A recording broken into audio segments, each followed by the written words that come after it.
खुद PM Modi Vivo phone company की देखना चाहते हैं बर्बादी। सीबीआई ईडी का ऑपरेशन चीनी कंपनी। चीन से लेकर भारत तक भारत सरकार ने लगाई पूरी ताकत। भारतीयों की आत्मा पर बड़ी चोट। 1 साल पहले भाग गया वीवो फोन का बॉस। भारत की जनता से सबसे बड़ा धोखा कैसे हुआ? चीन की कंपनी ने भारत में आकर इतना कमाया कि 44 ठिकानों पर 2 दिनों से छापेमारी चल रही है, लेकिन ये नहीं पता चल पाया कि कितने करोड़ का घोटाला है। ये किसी विदेशी कंपनी के खिलाफ भारत में जांच एजेंसियों की शायद सबसे बड़ी छापेमारी है। आप सुनकर चौंक जाएंगे कि जिस वीवो का फोन आप सस्ता समझकर घर ले आते हैं, उसके खिलाफ पीएम मोदी को ईडी और सीबीआई की टीम लगानी पड़ी है। सैकड़ों अधिकारियों की टीम वीवो की वो फाइल खंगालने में जुटी है जिसमें हजारों करोड़ का राज छुपा है। पहले जान लीजिए कि इस जांच की शुरुआत कैसे हुई, फिर बताते हैं कि इन्होंने भारत सरकार को कितना बड़ा चूना लगाया है। जम्मू कश्मीर के वीवो के एक डिस्ट्रीब्यूटर्स के खिलाफ दिल्ली पुलिस की आर्थिक अपराध शाखा को शिकायत मिली। फर्जी डॉक्यूमेंट का इस्तेमाल कर कुछ चीनी नागरिक कंपनी के शेयर होल्डर्स बने थे, तो ईडी की टीम एक्टिव हुई। ईडी की जांच में पता चला कि शेल कंपनियां बनाकर ये टैक्स चोरी करने में लगे थे, करोड़ों का टैक्स नहीं दिया। दिल्ली, यूपी, मेघालय और महाराष्ट्र समेत कई राज्यों में छापेमारी चल रही है। 44 ठिकानों पर चल रही है रेड। 119 बैंक खातों से 465 करोड़ रुपए जब्त किए गए। 66 करोड़ की एफडी, 2 किलो सोना, 73 लाख कैश जब्त किया गया। वीवो के डायरेक्टर झेंगशेन ओउ और झांग जी भाग गए। चीन ने कहा है कि भारत में नियम मानना होगा। मतलब चीन सरकार भी इन लोगों से पल्ला झाड़ने में लगी। लेकिन ये शर्मनाक बात है कि भारतीय मीडिया ने इतनी बड़ी खबर को उतने प्रमुखता से नहीं उठाया।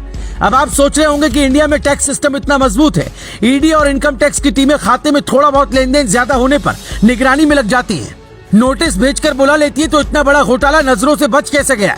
तो उसकी भी कहानी सुन लीजिए। दरअसल चाइनीज कंपनियों के खेल का पता मोदी सरकार को तब चला जब इनकी शिकायतें आने लगी कि फोन तो बड़ी संख्या में बिक रहा है, लेकिन ये किसी न किसी बहाने से टैक्स देने से बच रहे हैं। जब ईडी ने जांच शुरू की तो पता चला कि मामला मनी लॉन्ड्रिंग का है। मतलब ये लोग मुनाफे के रुपए से शेल कंपनियां यानी फर्जी कंपनियां खड़ी कर रहे थे, इसलिए पता भी नहीं चल पा रहा था कि इनका पैसा जा कहां रहा है। बाकी के पैसे ये सीधा हवाला के जरिए चीन भेज रहे थे। इस बात की भी आशंका है, इसलिए इसकी भी जांच होगी। सीबीआई की टीम पहले से ही वीवो के खिलाफ जांच में जुटी है। हैरानी की बात तो यह है कि जांच में यह भी पता चला है कि एक ही IMEI नंबर के करीब 1350 फोन वीवो ने बेचे हैं। यानी अगर कोई क्राइम हुआ तो पुलिस आसानी से पता भी नहीं लगा पाएगी, जबकि नियम यह है कि एक IMEI नंबर पर एक ही फोन कंपनी बेच सकती है। वीवो ने इतना बड़ा खेल किया है कि 44 ठिकाने पर 2 दिन से छापेमारी चल रही है, लेकिन अब तक यह खुलासा नहीं हुआ कि कुल कितने की टैक्स चोरी का मामला है। एक रिपोर्ट के मुताबिक 10 से 20 हजार वाले 5G फोन में वीवो भारत का सबसे बड़ा ब्रांड है। इसी साल सिर्फ शुरुआती 3 महीने में इसने 55 लाख फोन बेचे। इस हिसाब से इसका आंकड़ा 1.5 करोड़ पहुंच सकता है। अब आप अनुमान लगाइए कि अगर इसने 1 साल में 1 करोड़ फोन भी बेचे और उसकी कीमत 15,000 के हिसाब से लगाए भी, तो सोच लीजिए कितना फायदा वीवो कंपनी ने कमाया है।